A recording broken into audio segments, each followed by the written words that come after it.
Good morning, I'm Robert, and today on the Project Nomad we are working on my buddy's Ford F150, and today we are just adding some sliders onto the rig so we can keep his rig looking pretty and protect it much better than the factory steps were and get him through some more obstacles that he had issues getting through. So the plan of attack for these rock sliders for me is to make sure the entire bottom of the vehicle is protected, so that includes the bed all the way up to the front door jamb right there, and make sure everything is protected by the main tube. On top of that, I'm going to get the rub rails to be slightly further away than the actual rock sliders. And the main reason I want to do that is because generally I suggest that you have rub rails that are a little bit further away from the body to actually act as rub rails, so that the main sliders can support the brunt of the weight, while the rub rails can protect the body from most other rocks that are not just going to come up from underneath, on top of acting like really good steps for people to come in and out. And on a pickup, I do recommend having them out slightly further, so having a kick out on the back portion so that you can access your bed a lot easier than if you were just to hop on your tire. But that's pretty much the goal that I have. Basically make sliders the full length of the middle section, the wheel well, and then have the kickouts come slightly further out so that one, you have steps, two, that the body is actually protected from rocks that are going to come from the side, and three, you get a little bit more buffer room from damage. So how are we going to mount these sliders to the rig? Down here is the frame, and most sliders should be mounted onto the frame, not the body. So right here, the entire frame of the Ford F150 is actually pretty flat and provides a very good mounting point for us to add mounts for the sliders. My friend did ask to make them bolt-on, which I do recommend having bolt-ons because at any point you can damage these things and it just becomes a whole lot harder to do repairs or do any maintenance on anything that needs to come off. We want these things to be able to be removed, so we're going to do bolt-ons, which again, relatively easy to do. But as far as mount spacing goes, I think the first one's going to be in front of this cross member. I believe it is the T-case or the transmission cross member right there, so it's going to be somewhere right there. The next one's going to be in the middle. I think the body mounts are the same on both sides, so right in front of this body mount. And then the last one as far back as I can, so the back end of the slider is actually protected right here. So in terms of steel, this is what I'm going to be using. 2x3 by 1/4 inch thick rectangular tubing for the main tubes. I have two of them. They're going to be cut down to 98 inches long, so I'm going to have to get that. Then I have 1 3/4 inch tube for the rub rails, and this is going to be bent and cut down to shape, as well as 4 inch wide by 1/4 inch thick steel plate, so that is going to be cut down to make the mounts. Then I have the 2x2 square tube that is going to be used for the legs to attach the rock sliders to the actual mounts. And that's pretty much how this is going to go. So I'm going to get everything here cut to size so I have a lot less material to work with, or a lot less mess around here to get worked with, and I'm going to clean up most of the stuff so that it is relatively clean and also prep it. So yeah, I'm going to bring you guys back when this is mostly cleaned up and ready to go. So this is most of the steel already cut up and trimmed to size.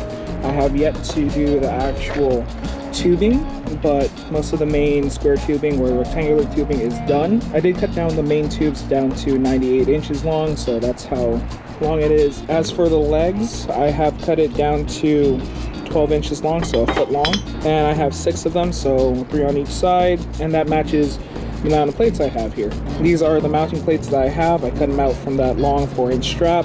It is 1/4 inch thick, so that's what I have. But I also did score them so that is the angle of which they're going to bend at, and I am going to start drilling into them and placing pilot holes so that I can start mounting it onto the rig. The mounting plates have been bent and they have been welded more or less together. So when you do score it and you put in a press, the tendency for the metal is to crack along that score mark, and because it does bend at that score mark, it is recommended to always fill in that gap with weld. At this point, this is pretty good. I do have uneven gaps in certain sections, but it'll be remedied really quickly with just another pass and just fill. Other than that, I did drill the holes. This is a 5/32 hole so that I can put a hole punch through and mount them onto the frame, which we are going to right now. So this is the driver's side, and it's actually the more problematic side compared to the passenger side, which has none of this. So it has a harness and the brake cable right here, plus a few brake lines if I'm correct. But first things first, I am in the process of moving or removing the mounting hardware for the harness in certain spots so it's an easier fit, and get an idea of where I can zip tie or mount this in a second so that it's out of the way and won't be rubbing against anything. So 1, 2, 3, and it's just going to be matched on the opposite side. The reason again that I went to the driver's side is because there's a whole lot more material to deal with here, so just wanted to show the more complex side. But yeah, all I'm gonna do now is situate these plates and get the holes marked out for drilling.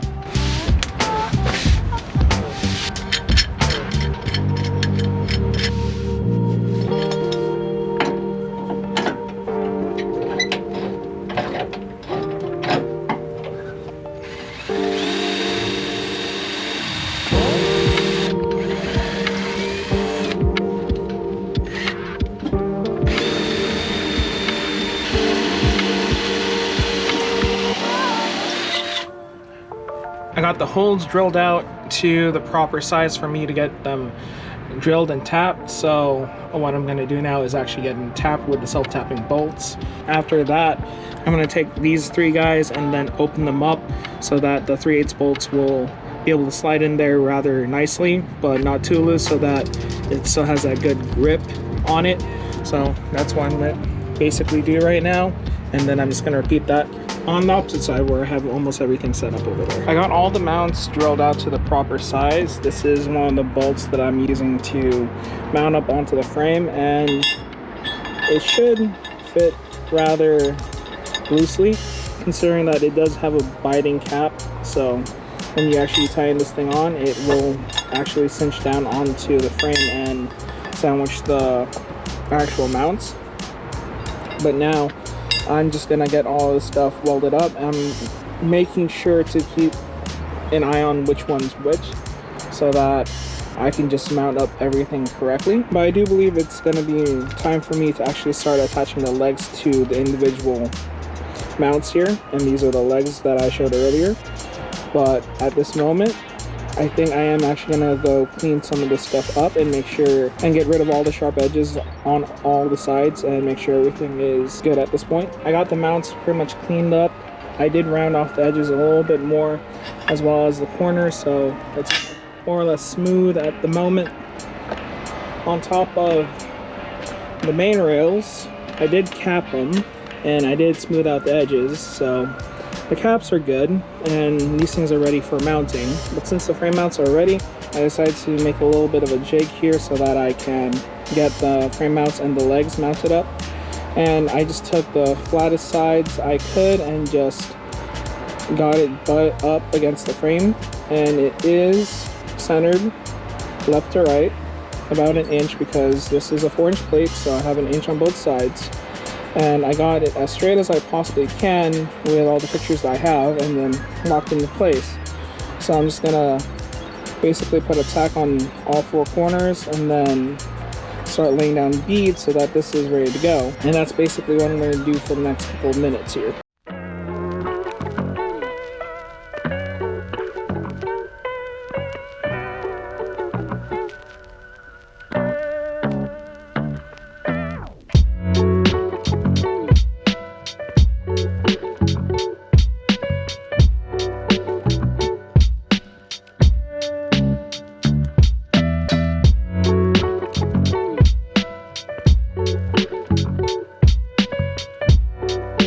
So I finished up all the frame legs and the mounts.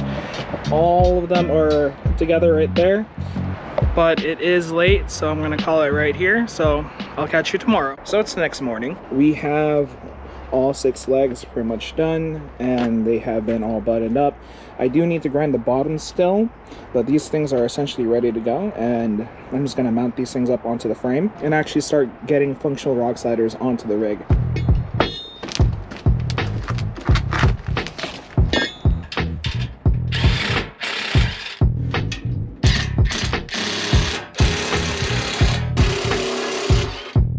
I have the passenger side all set up here, and everything seems to have fit rather nicely.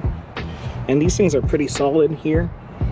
So with all 3 legs and all 12 bolts, it's gonna be pretty hard to break this thing off of the frame. But as far as the main tube is concerned, I'm just gonna use these little standoffs right here. They're just clamped on to the actual legs here. And I'm just gonna set the main tube rail right here and be able to slide back and forth. I am still gonna have to remove the battery or disconnect the battery that's inside the vehicle and make sure I don't damage any of the electronics in here. So the main tube's in place, and this is basically what I mean by using these little standoffs. So I can slide it back and forth and basically position this freely. This is what I'm looking at. The slider is roughly in the same spot. I do want to have the rub rails about 4 inches out, so it's going to sit somewhere here or somewhere in that line right there. It's just that piece of tube is basically the same thickness as what I was planning originally, and I believe that is roughly how I kind of want the railing to be. So it'll be roughly 7 inches worth of standing platform, and it's enough to put the door panel away from most rocks, and it should be in line with the outer fender slash the outer side of the tire. Having that said, this is basically how the slider is basically going to be. But other than that, I think it's ready to go, and I'll just tack up the side.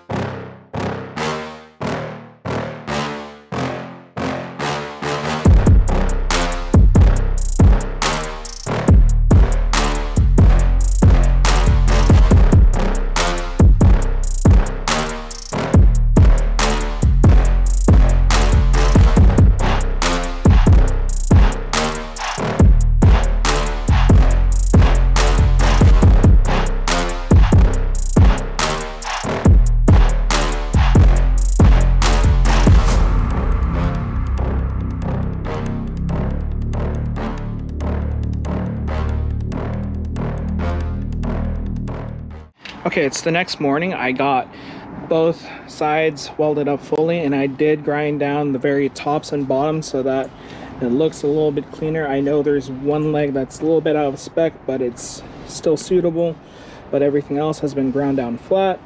I'm leaving the insides pretty much as they are because no one's really going to see them, but other than that, these things are done. Now it's just time for me to actually get to the tubing or the rub rails right now. So for the rub rails, I'm using 1 3/4 DOM round tube here, and it's pretty much the perfect size for any 2-inch square tubing or rectangular tubing that you're using for the main rails. But this stuff is pretty strong. I have it on almost all of my sliders that I make. So I'm just going to do some math really quick and figure out how much material I need for the kickouts, because I'm going to make a kickout that is 46 inches long. So from the very end over here all the way to about 4 inches short of this middle section or this middle leg, and then figure out the rest all the way to the front.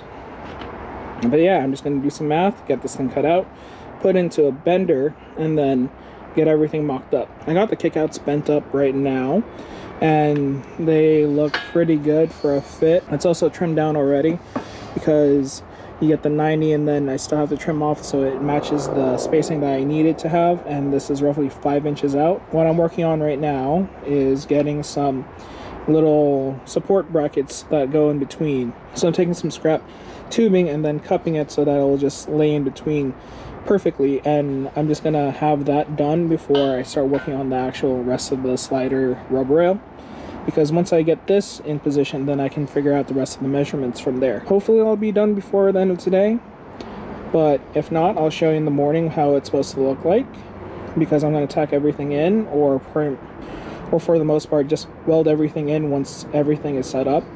But that's the plan for tonight. Bringing it back, the sliders are done, and here are the sliders. They have been fully welded up.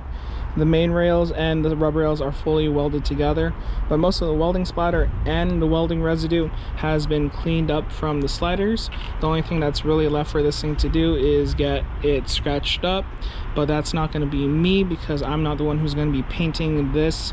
The owner will be, so I hope my buddy actually likes his sliders. But on my end, the only thing that's really left for me to do is actually get this thing mounted so that these things are ready to go for him, and so that he can see how all of this looks together on his rig when he gets to pick it up. I'm just going to mount these and show you the final results.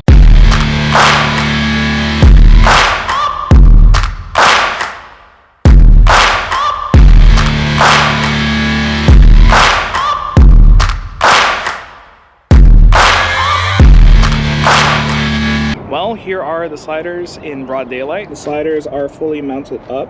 They are about 5 inches away from the actual furthest part of the paneling, so it gives you a good amount of distance. You actually have a decent amount of protection. They're really good as steps. You can actually get a decent look into the bed if you step from the very back of the steps. And I did base the sliders onto the bottom of the frame. I wouldn't bat an eye if I had to take a hit on these sliders. These things are going to take a hefty amount of punishment. Again, the specs for this were 1/4 inch plate on the frame, 1/4 inch thick 2x2 tube, 1/4 inch thick 2x3 tube, and 120 wall DOM round tube.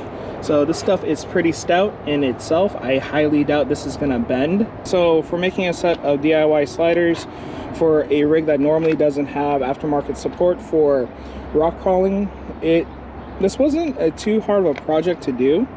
It just took some time just because it's the holidays and I had to get some stuff done. But other than that, these sliders were easy to make. These are durable. But again, for a rig that doesn't get a lot of rock crawling support like sliders and a lot of off-road accessories, making some of this stuff is actually pretty easy. So all that's left for this truck is for me to wait for my buddy to come over and pick up his truck and tell me what he thinks. But if you guys like this type of content where I make some DIY stuff for rigs that normally don't get some love, please like, comment, and subscribe. Everything helps support this channel. And until next time, be safe and tread lightly.